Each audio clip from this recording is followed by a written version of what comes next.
Hi friends, இந்த வீடியோவில் வெந்தயக்கீரை குழம்பு எப்படி பண்ணுறதுன்னு பார்க்கலாம். வெந்தயக்கீரை உடம்புக்கு ரொம்ப ரொம்ப நல்லது. ஹெல்த் பெனிஃபிட் ரொம்ப அதிகமாக இருக்குது. இரும்பு சத்து, ஃபோலிக் ஆசிட் அதிகமாக இருக்குது. முடி வளர்ச்சிக்கு நல்லது. சுகர் லெவல் கண்ட்ரோல் பண்ணுது. கசப்பு தன்மையே இருக்காது. நம்ம இதே மெத்தடில் செஞ்சு பாருங்கள், ரொம்ப ரொம்ப சூப்பராக இருக்கும். அது எப்படி பண்ணுறதுன்னு பார்க்கலாம் வாங்க. அதுக்கு வெங்காயம், தக்காளி, ஒரு முழு பூண்டை உரித்து பொடியாக கட் பண்ணி வச்சுக்கோங்க. வெந்தயக்கீரை சின்ன கட்டாக இருந்தால் ஒரு கட்டு அலசி சுத்தம் பண்ணி பொடியாக கட் பண்ணி வச்சுக்கோங்க.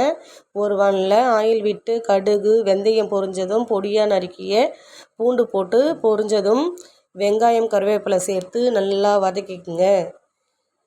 இது நல்லா வதங்கியதுக்கப்புறமா தக்காளி, உப்பு சேர்த்துங்க. தக்காளி பெரிய சைஸாக இருக்குதுன்னு நினைக்காதீங்க, நல்லா கரைஞ்சிடும். உப்பு சேர்த்து வதக்கிட்டா வெங்காயம் தான் பொடியாக இருக்கணும், அப்புறம் வெங்காயம் பெருசு பெருசாக அசிங்கமாக தெரியும். அதனால் உப்பு சேர்த்து நல்லா வதக்கிட்டால் சூப்பராக வதங்கிடும்.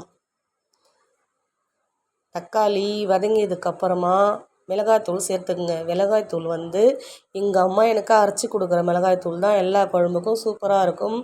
நீங்கள் தனியாத்தூள், மிளகாய்த்தூள், மஞ்சள் தூள் தனித்தனியாக சேர்க்குறதுனாலும் சேர்த்துக்குங்க. உங்கள் காரத்துக்கு ஏற்ற மாதிரி சேர்த்துக்குங்க. இது காரமாக இருக்கும் தூள்.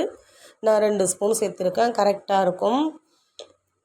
நல்லா சேர்த்து வதக்கியதும் குழம்புக்கு தேவையான தண்ணி சேர்த்து கொதிக்க வச்சுக்கோங்க. புளி தண்ணி இப்போயே சேர்த்துட்டா அந்த குழம்பு டேஸ்ட்டு மாறிடும். எனக்கு காரக்குழம்பு எப்போ வச்சாலும் புளி தண்ணி, மிளகாத்தூள் எல்லாம் ஒன்றா சேர்த்து எப்பயுமே வைக்காதீங்க, அது டேஸ்ட்டு மாறிடும். இது கொதித்ததுக்கு அப்புறமா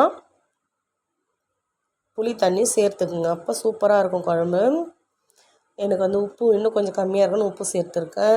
புளி தண்ணி சேர்த்து 5 நிமிஷம் கொதிக்க வச்சுக்கோங்க. நல்லா குழம்பு நல்லா கொதி வந்துடுச்சு. இப்போ சூப்பராக இப்போ பொடியாக நறுக்கிய வெந்தயக்கீரையை சேர்த்து கிளறி 5 நிமிஷம் மீடியம் ஃப்ளேமில் மூடி வச்சுடுங்க.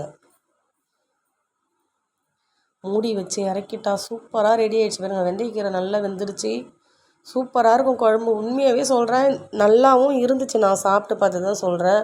இதே மாதிரி நீங்கள் செய்யுங்க. நான் எப்போவுமே வெந்தயக்கீரை வந்தாலே விட மாட்டேன், வாங்கி செய்வேன். வீடியோ பிடிச்சா லைக் பண்ணுங்கள், சப்ஸ்கிரைப் பண்ணுங்கள்.